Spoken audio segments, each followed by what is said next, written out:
Sveiki visi, artėjant žiemai noriu keletą patarimų, kaip pasiruošti praktiškai, kad po to neatsirastų kažkokių netikėtumų įsėdus į mašiną ir pradedant važiuoti ir kad nereikėtų kiekvienam pasakoti atskirai, tai sukursim trumpą tokį video, kur pamatysit pagrindinius aspektus, ką reikia pasitikrinti ir ką pasižiūrėti. Tai aišku, nuo ko mes visą laiką pradedam, kadangi jau lapkričio mėnesis, tai pasižiūrim, ar tikrai jau pasikeitėm padangas į žieminės. Šiuo atveju tikrai aš jau pasikeičiau. Ir kas irgi svarbu žiemą, tai pasižiūrėti slėgius, nes dėl temperatūrų skirtumo, kadangi oras šaltėja, slėgiai keičiasi, tai gali sumažėti jisai ir tada bus ir neekonomiškas važiavimas. Ir kitas dalykas, jeigu skirsis slėgiai, gali tam tikrose ekstremaliose sąlygose sukibimas suprastėti ir jums gali slysti mašina. Primenu tiesiog, kaip pasitikrinti, koks slėgis turi būti automobiliuose. Tai dažniausiai rasite tarpduriuose, arba vairuotojo pusėje, arba keleivio. Kai kuriais atvejais būna kitose automobiliuose čia po dangteliu, ne šitoj mašinai, bet kitose. Arba blogiausiai atveju galite rasti šitą informaciją knygelėse savo automobilio eksploatacijos, jeigu tokias turite. Kitas dalykas, kas labai erzina žiemą, tai kai bandote atidaryti duris ir jos yra prišalusios.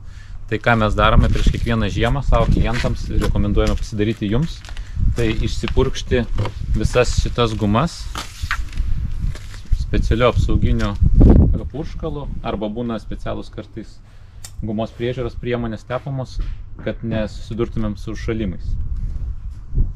Tai šituo atveju mes turim čia specialią gumos priežiūros priemonę, bet jų gali būti įvairių, jos visos yra pakankamai efektyvios, tik tai nepirkit pačių pigiausių. Taip pat patariam pasiimti kažkokį tai skuduriuką ir tada tiesiog ką mes darome, kad neišpurvintume kitų dalių,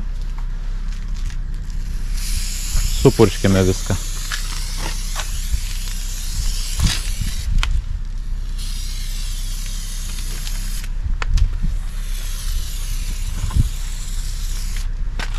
Taip pat ir vidinės gumas.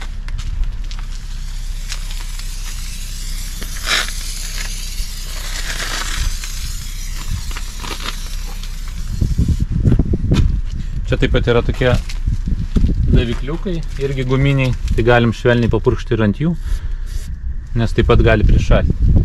Ta patį padarome su visomis durelėmis, bet neužmirštame, kad taip pat guminės dalys yra ir po variklio dangčiu.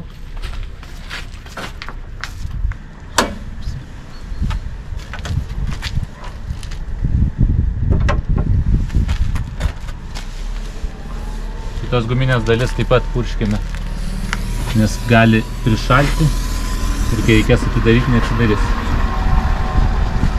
Taip pat kitose mašinose būna čia dalis. Vienu žodžiu, visas guminės dalis, kurias randate, supurškiam. Lygiai tas pats ir su bagažinėmis. Tai dabar, kad tiesiog nerodysim viską, kaip tą darom detaliai, pasidarysim vėliau. Tik tai dar vienas toksai irgi niuansėlis, kad tenka matyti ir pačiam susidurti teko, kad neatsidaro benzino bakas arba dizelio. Tai irgi galim, jeigu yra guminių detalių, jas irgi galim supurkšti. Šituo atveju guminės detalės yra tik tai kelias. Tai supurškiam čia. Ir tada paliekam kokiom 5-10 minučių neuždarytas duris, kad viskas gražiai apdžiūtų. Ir tada jau galima palikti jas uždaryti ir eksploatuoti toliau. Kas svarbu, pasirinkti tiesiog tinkamą temperatūrą. Jeigu jau pradėjo šalti, tai geriau tada tą daryti arba kažkaip požeminėje aikštelėje, arba garaže, arba palaukti dienos metu, kol temperatūra bus arčiau pliuso. Nes kitaip ne visi purškalai gali būti efektyvūs ir purkšti. Arba gali priešingai tuo metu sukelti tokį užšalimo efektą. Na va, susipurškiau dabar visas gumas, laukiu kol pradžius. Tuo tarpu toliau einu žiūrėti, ką toliau reikia pasiruošti.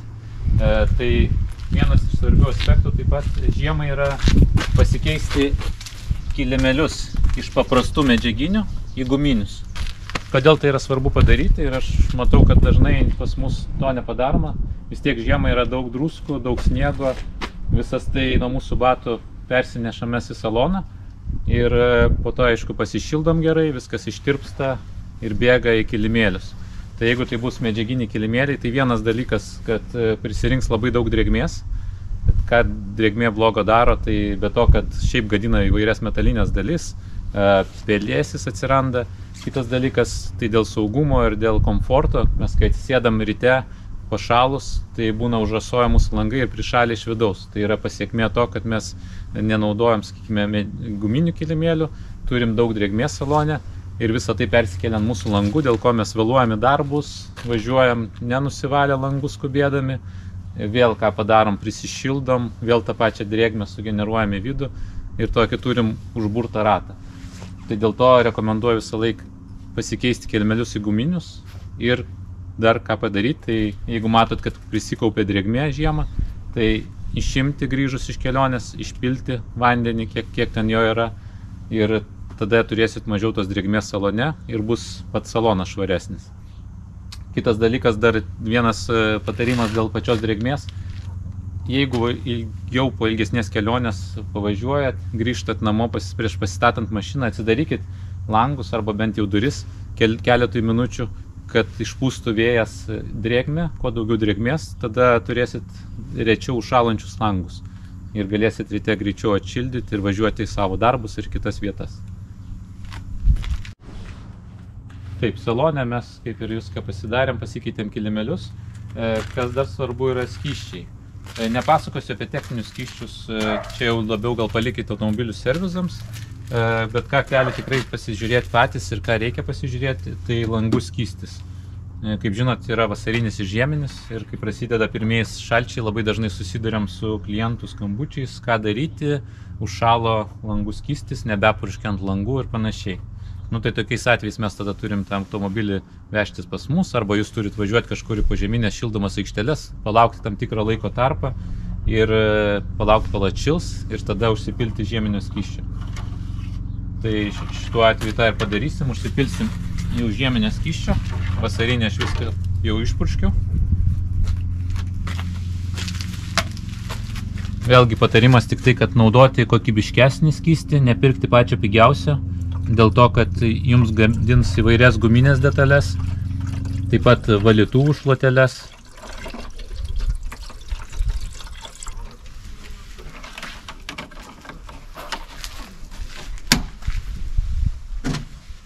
Ir dar toks būna praktinis klausimas, ką daryti, jeigu pas mane dar pilnas bakelis yra vasarinio skysčio, o jau ateina šalčiai. Tai du variantai, jeigu tikrai pilnas bakelis, tai tiesiog kai šiltesnė bus diena, išpurškit ant langų, nes fiziškai jūs nelabai turėsit kaip jį išleisti ir tada užpilkit jau žieminį.